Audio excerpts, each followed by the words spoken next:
Sabi niya, isa kang duwag, hahaha, takot ka mabash ng mga tao, kaya nag-off ka ng comment. Takot akong mabash ng mga tao, isa daw akong duwag. Ako pa pala yung duwag, ako itong naghamon. Tapos, sabi ko sa Monday na, eto na, Monday na, the 9th. Samantalang, hindi ako pinalagan. Ako pa daw ang duwag. Kaya ako nag-off ng comment kasi kinukuyog nyo ako. Ang usapan bardagulan, ang galawan ninyo kuyog. Kung magpadala kaya ako 100 tao sa bahay niyo, pagulpi ko kayo, papayag kayo? Tangina, mababa ang IQ nyo. You're just a bunch of stupid bitches, Pinoy niggas. Mano ulam, mga korimaw. Tangina, ako pa sabihin yung duwag. Ba't di nyo kaya kausapin yung idol ninyo na na walang bitaw, na hindi makapalag? Ano, papadala niya lang kayo papadala sa page ko para manggulo? Yun na lang strategy niya. Tangina, di ko kaya to, taga-tondo to. Sabi niya, taga-galangin tondo siya.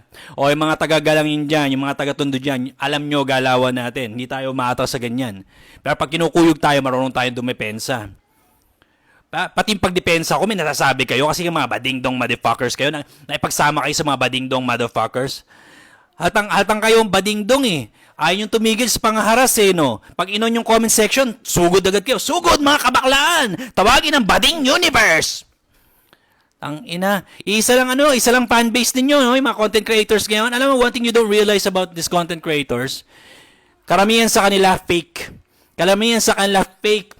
Puro katarantaduhan lang sinasabi, puro paninira lang. Kaya pag, sabi ko, sige, gusto mong bardagulan, one-on-one tayo. When shit hits the fan, when things become real, they need to get out of the fucking kitchen because it's getting too hot. O, hindi nyo maintindihan nyo kasi English yun.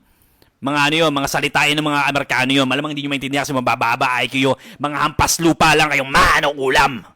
Stupid bitches, poor Pinoy niggas.